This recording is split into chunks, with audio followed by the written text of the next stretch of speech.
Hello crafters and welcome back to the ScrapbookPal YouTube channel. My name is Deepa from DeeZinesByD, and today I have two cards to share with you featuring the Pinkfresh Studio Folk Floral Stem Suite. So I'm not only going to be sharing with you how I made these two cards, but a few tips and tricks to using the foil machine, and in my case I'm going to be using the Spellbinders Glimmer machine. So the products we'll be using, as I mentioned, are the Folk Floral Stem Suite. I've got the foil plate, the die, the stamp, and the stencils, which have 4 layering stencils. I'm going to be using the Geo Arch foil plate as a background plate. And then I've also got this cute little tray that they just released recently, and the iridescent clear drops that they also released recently. Now, as I mentioned, I'm going to be using the Spellbinders Glimmer machine here. Now, the machine comes with, obviously, the machine, the platform. You've got a shim and a spacer pad, and you've got a rubber mat.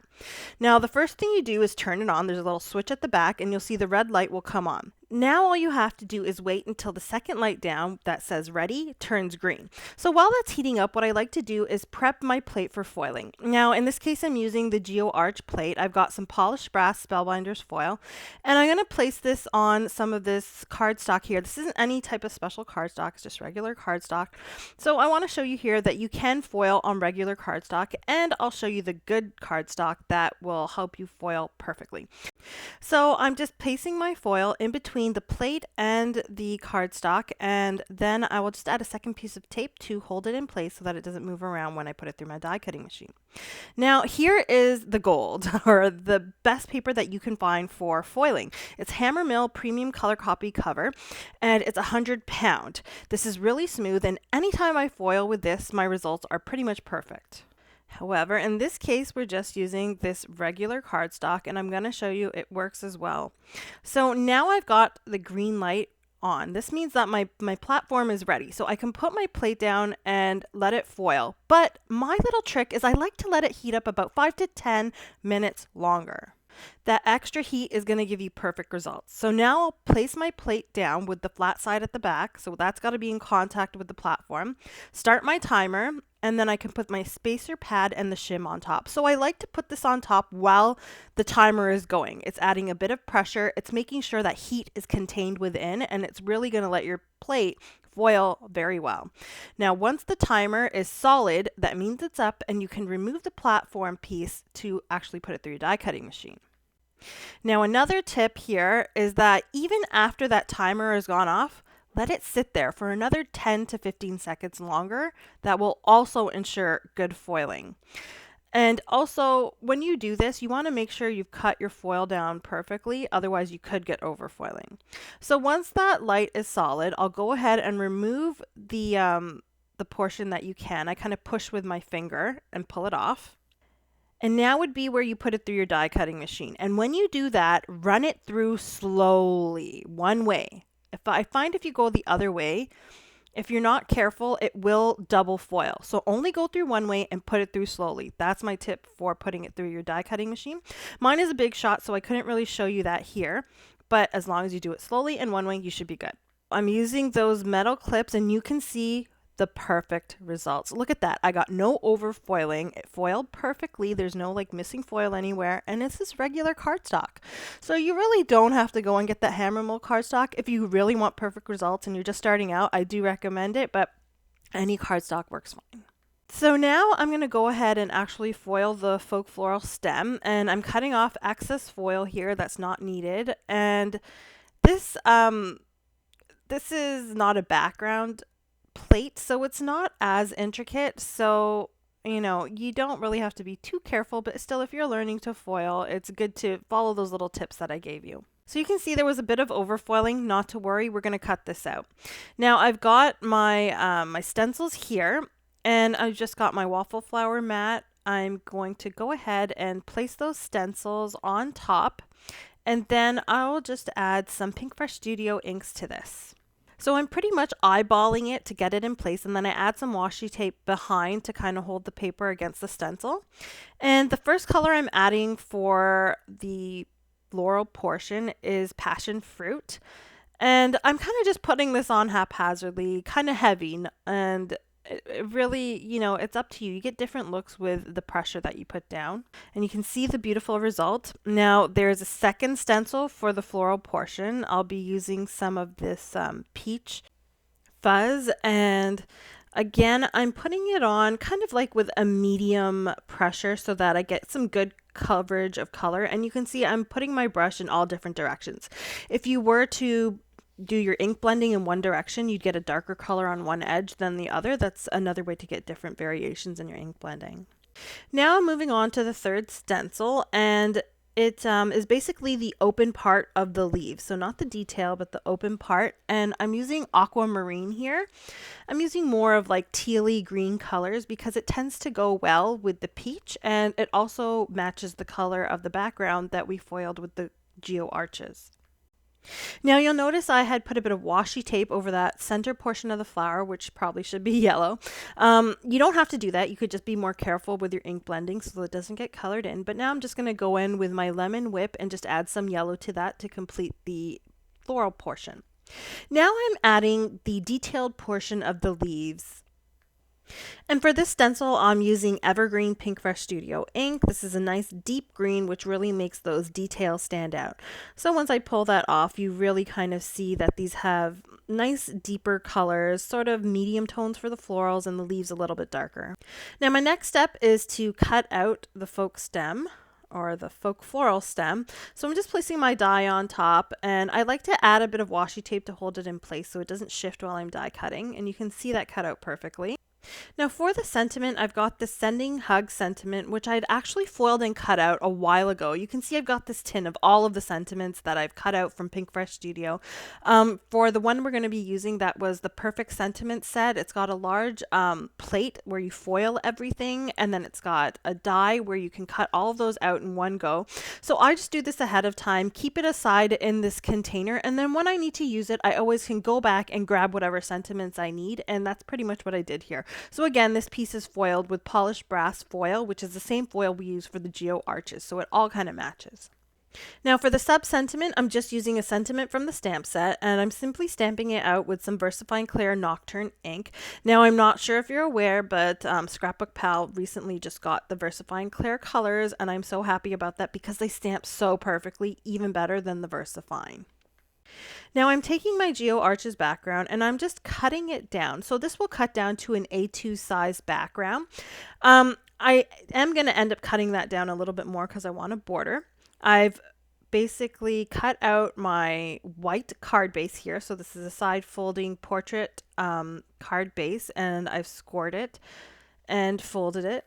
And as you can see, I'm cutting off just maybe about 1/8 of an inch to 2/8 of an inch more on the edges, just so that I get a bit of a border around the edge once I put this on my card base. So I'll just go ahead and adhere that to the white card base we just folded.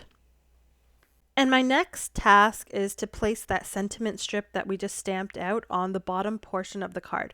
Now you can see I already cut this down a little bit smaller so that it's not as thick and we can see more of that beautiful background that we had foiled. I'm adding some foam squares, and I'm gonna prop this up near the bottom of the panel and cut off any overhanging bits so that it fits the card perfectly.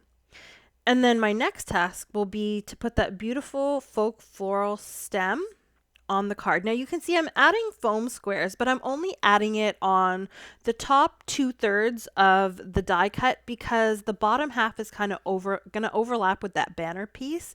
And if I add foam squares, it's gonna stick up too high and won't sit at the right level. So I'll go ahead and attach this to make sure that my sentiment is showing nicely. And once I've got those foam bits stuck down, I'll add any extra little pieces that I need to, and then I'll take some liquid glue. I've got some Barely Arts glue here that I'll add to the stem portion that overlaps with the banner so that sticks down nice and well as well. So I like to use my acrylic block to kind of add some weight there, and as that's kind of allowing the adhesive to stick, I'll add some foam squares to the sentiment, and then I'll go ahead and attach that a little bit overlapping with the banner and a bit over the floral piece to kind of tie everything together. Now we finally get to use that beautiful triangle tray that Pinkfresh released. It's really cool, and I love the fact that it's metallic, so it has some weight to it, so you're not it's not going to be as easy to kind of knock it over as you would, say, a plastic tray.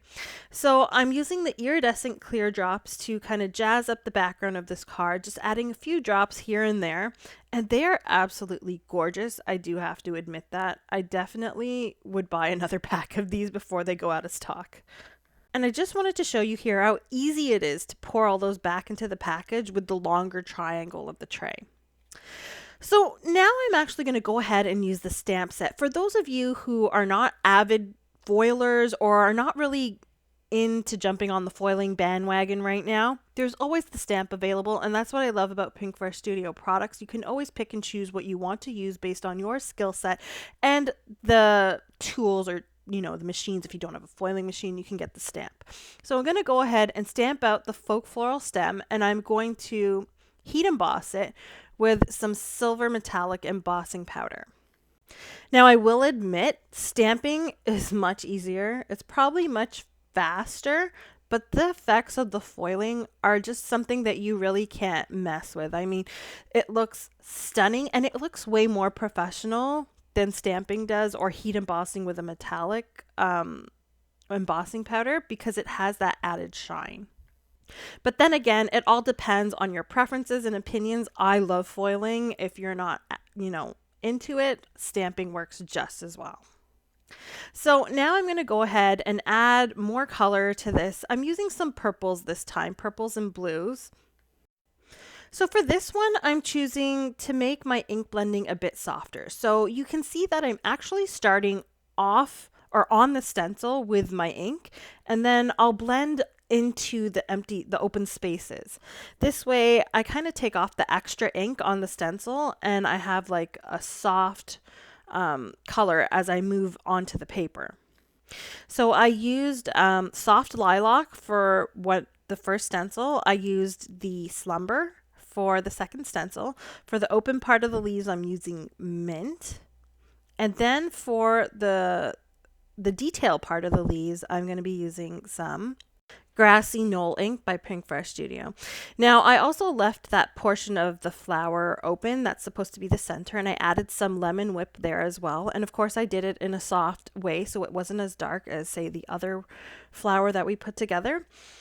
And once this floral is put together, you can see it's got much more softer effect, which gives you a different look from the first card. So here, much like the first card, I've cut out this beautiful stem. And now I'm using a different cover plate here. So this is the daisy chain cover plate, and it cuts this beautiful background. Now this plate is really cool because it doesn't have an outline edge. So you could use it to cut just the center portion of an area without it cutting the actual rectangle. Now it takes some work to get all those little pieces out, but once you get it out, it looks perfect. And now I'm moving on to a frame. So now I'm using the Pinkfresh Studio Essentials mini scalloped rectangle die. So this is for a Slimline mini card, and I actually cut it out of some white cardstock, but before I took it out of the die, I'm actually adding some foam tape at the back. Now, when this frame gets cut out, you get two separate pieces, and I didn't want them to detach. Plus, I wanted it to have some dimension. So the foam tape just holds it all in place while giving it that structure. So now I can carefully remove it from the die, and you can see I have a beautifully structured frame ready to go, and all I have to do is take off the release paper to stick it to where I need to stick it to. Now I've got some silver glitter cardstock here, and I'm going to cut it down to 3 inches by 6 inches. So this is the size of our mini Slimline card. And once I've got it cut out, you can see it's basically going to shine through that daisy chain cover die that we cut out. Now I'm just adding some dot runner, Tombow Mono dot runner to the back here, and I'll adhere it to the silver portion, and you can see the little peekaboos of glitter look really nice. So now I'll just cut off the excess, and then I'll go ahead and get my card base ready. So again, this is a mini Slimline that's going to be 3 inches by 6 inches. So I'll have to cut a white card base that's 6 by 6 inches and then score it in the center at 3 inches. So as I said, I'll score it at 3 and then fold that nicely. So even though I've scored at 3, sometimes I find that the edges don't meet perfectly. So I like to kind of line up the edges before I perfect the fold on the right side. And I don't have a bone folder, so I use my scoring tool to kind of get that edge folded down nice and tight.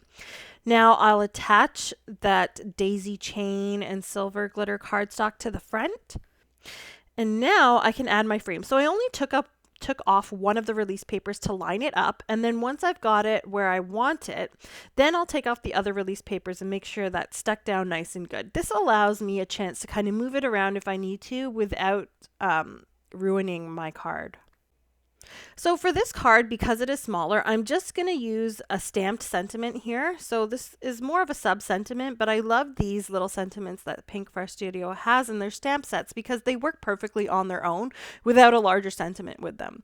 So I've stamped this out again with some VersaFine Clear Nocturne ink, and I'm going to cut it down to size and then attach this panel to my mini Slimline card. So I'm just going to prop this up with a few foam squares here. Now I'm only adding it to the portion that would kind of sink down into the center. And then that bit that's going to attach to the actual frame, that scalloped frame, I will just add some glue underneath. Now if I had added the foam squares, it wouldn't be sitting flat. So it's important to take note of that when you're attaching things to dimensional cards. So for this card, I'm going to cut up this folk floral stem a bit so that we have a bit of it on the bottom and a bit of it on the top. So this shows you that you don't have to use the die exactly as it is. You can always work it and refashion it to work in whichever way you'd like. You could also probably make a really nice tag out of these dies as well. Now I'm adding just a bit of foam squares to the top portion again, and I'll leave any areas that will probably overlap with the frame. Now you can see here I've got a bit of the leaf covering the sentiment. I didn't actually notice that until later, so I'm going to go ahead and show you how I fix that later on. But for now, let's carry on with sticking down the folk floral stem. So you can see I've cut off a leafy portion and also one of the flowers, and I'm going to end up putting a couple pieces near the top, but I'll take that leafy portion to cover up that bottom stem because it just looks a little plain or like something's missing there. So here I'll add some glue to that leaf just where it will overlap the frame and place that down. And I just want to put that little leaf behind that flower. And then I'll go ahead and attach the two other pieces that I had cut off to the top right corner. Now, I've kept the portion of video where I'm kind of fixing this because I did really want to show you that we're not all perfect. We all make mistakes, but there's always a way to fix it and a way to cover it up. So now I've got some silver matte pearls or drops here from Pinkfresh Studio, and that's when I noticed I did this wrong.